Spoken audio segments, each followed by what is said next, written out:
Hello friend, Radhe Radhe. तो हम लोगों ने कुंभ मेला में गए थे, तो अनुरुद्धाचार्य जी से भेंट हुआ। तो वहाँ प्रवचन दे रहे थे, तो उन्होंने क्या क्या कहा आइए सुनते हैं, और किस तरह से हम लोगों ने कुंभ नहाया वो भी देखते हैं। तो आइए चलते हैं, देखते हैं। हम सबको करने को मिला और आज इस कुंभ मेले के पावन दर्शन के साथ साथ आप सभी भक्तों का दर्शन ये दास को मिला। पूज्य गुरुदेव भगवान, इस धाम में ना जाने कितने संत, ऐसा कोई साधु संत अब शायद नहीं रहा जो इस समय जिनका मन कोई शरीर से है तो कोई मन से है। सब प्रयागराज में, सभी साधु संत प्रयागराज में, कोई तन से वास कर रहा है तो कोई मन से वास कर रहा है। श्रीमद जगत गुरु श्री रामानुजाचार्य स्वामी श्री घनश्यामाचार्य जी महाराज जी की उपस्थिति में ये दास को कथा कहने का अवसर मिला। पूज्य भगवान गुरुदेव भगवान के चरणों में दास अनिरुद्ध का कोटि कोटि नमन, कोटि कोटि वंदन। आप श्री के चरणों की रज उठाकर ये दास अपने माथे पर लगाता हुआ अपने आप को आपकी चरण रज से कृतार्थ कर रहा है। भगवान की कृपा है कि हम सबको, देखो ये प्रयाग जो है, ये कुंभ जो है, कुंभ का जो शुरुआत हुई वो सारी कथा मैं आज आपको समझाऊं, बताऊंगा। लेकिन सबसे पहले आपको ये समझाऊं कि जितना भी आज तक हजारों बार ये जो कुंभ का मेला यहाँ लगा, ये सभी कुंभ की रौनक किन से होती है? साधु संतों से होती है। कहते हैं ना कि संतों की चरण रज ना मिले, संतों की करुणा कृपा ना मिले, संतों की वाणी से भगवान की कथा ना मिले तो धाम में जाना अधूरा रह जाता है। धाम थोड़ा अधूरा सा रहता है। धाम को पूरा करना है तो संत समागम हरि कथा दुर्लभ तुलसी दोए, सुत दारा और लक्ष्मी पापी के भी होए।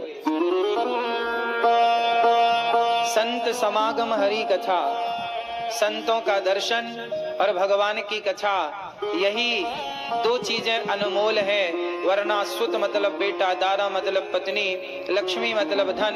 बेटा पत्नी पैसा तो पापी के घर भी होता है, पर संतों का आगमन और भगवान की कथा हमेशा पुण्यात्मा को ही प्राप्त होता है। तो आप सभी बड़े पुण्यात्मा हैं कि आप सब कुंभ के मेले में बैठ करके भागवत जी की कथा कहने सुनने का लाभ ले रहे हैं। और ये दास अनिरुद्ध को भी प्रथम बार कुंभ मेले में इस तरह से कथा की शुरुआत करने का, कथा कहने का दास को मौका मिला। और आज से गौरी गोपाल भगवान की कृपा से वृंदावन में तो अखंड गौरी गोपाल जी की रसोई चल ही रही है। लेकिन प्रयागराज ने, गंगा मैया ने प्रेरणा दी कि कुंभ में जो करोड़ों भक्त आएंगे, उन भक्तों के लिए भी गौरी गोपाल भगवान की ओर से हजारों भक्तों को भोजन प्रसादी की व्यवस्था हो। तो आज से यहाँ पर 45 दिन के लिए, जब तक ये कुंभ का मेला है, तब तक के लिए अखंड रसोई, अखंड अन्न क्षेत्र वृंदावन में तो बट ही रहा है। गौरी गोपाल जी की रसोई और अन्न क्षेत्र, आज से यहाँ भी अन्न क्षेत्र प्रारंभ हो गया है। जो अखंड गौरी गोपाल भगवान का अन्न क्षेत्र, जो कि अखंड प्रयाग में कुंभ के इस पावन मेले पर सबको प्रसादी दे करके, सबकी अन्न की सेवा करके, करा करके ये पुण्य के भागीदार आप सब बनेंगे। तो मेरी आप सबसे विनती और प्रार्थना है कि आप लोग भी इस अन्नदान से पीछे ना रहिएगा। प्रयागराज में कुंभ के मेले में जो ये अखंड रसोई चल रही है गौरी गोपाल भगवान की, हजारों साधु संत से लेकर हजारों दर्शनार्थी भक्त जन जो गंगा में डुबकी लगा रहे हैं, वो प्रसाद पाएं तो हमारा और आपका तो अन्न जब कोई भक्त खाकर के डुबकी लगाए तो उसका पुण्य हमें भी प्राप्त होता है। इसलिए ये पुण्य की गंगा है।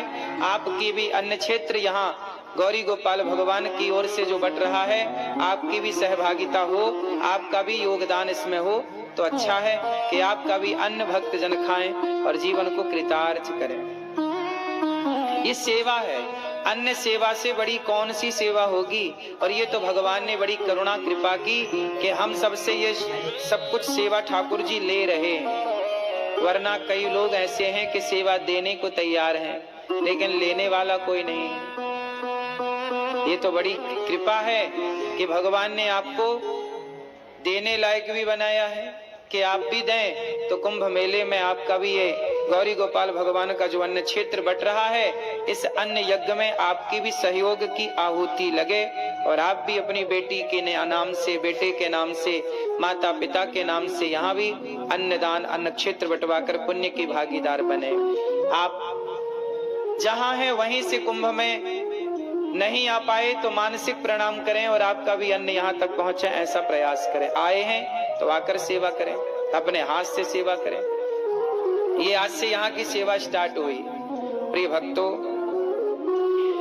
ये कथा सेक्टर 17 में जो हम प्रयागराज में बैठे हैं, अभी सेक्टर 17 में वासुकी नांग रोड, तुलसी चौराहा, श्री रामानुज नगर, श्री लक्ष्मी नारायण मंदिर, अलोपी बाग, प्रयागराज कुंभ मेला, यहाँ पर यह दास अनिरुद्ध बैठकर आपको कथा सुना रहा है। कभी किसी का आने का मन हो तो आप रास्ता ना भटकें, इसके लिए सेक्टर 17 में वासुकी नांग रोड, तुलसी चौराहा, रामानुज नगर, लक्ष्मी नारायण मंदिर कैंप में ये कथा का आयोजन हो रहा है। प्रिय भक्तों, भागवत जी की जो कथा है वह प्रत्येक प्राणी के कल्याण की कथा है।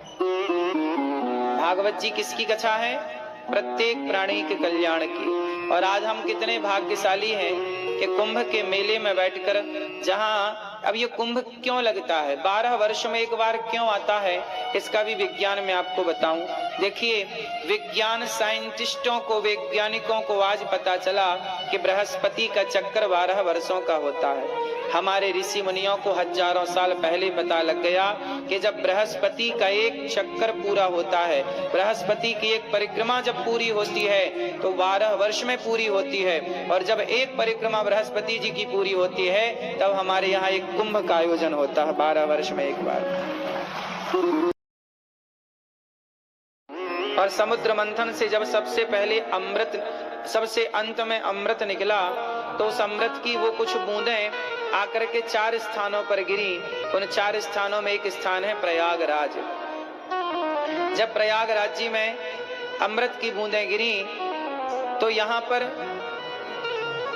अमृत की बूंदें इसी माह में, इसी समय पर वह बूंदें जब आकर गिरी, तब से लेकर आज तक उसी तिथि पर, उसी समय पर कुंभ का मेला लगाया जाता है। और कुंभ के मेले में हम सब दरस परस करते हैं गंगा मैया का, संगम का, क्योंकि कहा जाता है कि वो अमृत की जो बूंदें हैं, वह अमृत की बूंदें कहाँ हैं? आज भी वह अमृत की बूंदें हम सबके भीतर अमरता भर रही हैं। कौन सी अमरता? आज तक कौन व्यक्ति अमर हुआ? देखो, इस पूरे कथा क्रम को मैं आपको बहुत सहजता और सरलता से समझाऊं तो बहुत प्रेम से समझना पड़ेगा समुद्र मंथन को।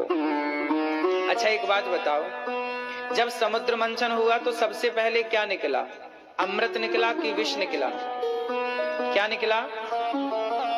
पहले निकला विष, आखिरी में निकला अमृत। जब आखिरी में अमृत निकला तो क्या हुआ जानते हैं? आखिरी में अमृत जब निकला तो आखिरी में अमृत निकला ना, पहले क्या निकला? विष। इसका अर्थ है कि जो प्रयागराज में कुंभ लगता है, ये समाज को यह मैसेज देता है कि कुंभ का मेला अमृत की बूंदों के कारण मनाया जाता है, लेकिन इस अमृत की बूंदों तक पहुंचने के लिए पहले आपको उस विष से भी तो गुजरना पड़ेगा। कौन सा विष? जीवन में जब कठिनाई आए, जीवन में जब समस्याएं आए तो घबराना मत, क्योंकि उन कठिनाइयों के बाद, उन समस्याओं के बाद कामयाबी का अमृत भी आने वाला है। तो अमृत आखिरी में, विष पहले। आप किसी भी काम की शुरुआत करिए, पहले क्या निकलता है? पहले आपको बुराइयां मिलती हैं। आप बिजनेस करेंगे तो पहले असफलताएं मिलेंगी। आप पहले कुछ बड़ा सोचेंगे तो समाज कहेगा कि तुमसे ना हो पाएगा, समाज आपको कहेगा कि तुम्हारे बस का नहीं है। मतलब हर किसी अच्छे कार्य में सबसे पहले विष ही निकलता। क्या निकलता है? पहले विष निकलता है, आखिरी में क्या निकलता है? इसलिए समाज में जितने हमारे नौजवान बच्चे हैं, कुंभ के मेले में बच्चों को भी, जो बच्चे मतलब छोटे छोटे बच्चों की मैं बात नहीं कर रहा, जो युवा है, 20 साल के बच्चे हैं, 25 साल के छोरा छोरी हैं, इन युवाओं को भी इस कुंभ के महात्म को समझाना चाहिए कि बेटा, आजकल सबसे ज्यादा हताश कौन है जानते हैं? युवा, जवान। जो आज के जवान बच्चे हैं ना, यदि ये जरा सा फेल हो जाएं, जरा नंबर कम आ जाएं, जरा से इनकी कोई तरक्की में, कोई आगे कामयाबी में जरा सी बाधा आ जाए तो आजकल के बच्चे रोने लग जाते हैं। एग्जाम देने के बाद जब नंबर सही नहीं आते तो आपने देखा होगा कुछ बच्चे आत्महत्या कर लेते हैं। कर लेते कि नहीं? 10वीं का परिणाम अच्छा नहीं आया, 12वीं का रिजल्ट अच्छा नहीं आया, कुछ बच्चे आत्महत्या कर लेते हैं। हाँ या ना? क्यों कर लेते हैं? क्योंकि आप लोगों ने उन्हें ये नहीं बताया कि बेटा, आज यदि असफलता मिली है तो असफलता से घबराना नहीं चाहिए। आज असफलता मिली है तो प्रयास करते रहिए, कल कामयाबी भी तो मिलेगी, सफलताएं भी तो मिलेंगी। उस सफलता का सूचक है ये कुंभ, ये प्रयागराज। भाई, समुद्र मंथन हुआ था सतयुग में, आज चल रहा है कलयुग। इसके बीच में हजारों साल, लाखों वर्ष बीत गए लगभग, है? हजारों वर्ष बीत गए, कितनी सदियां बीत गईं, कितना कुछ बीत गया।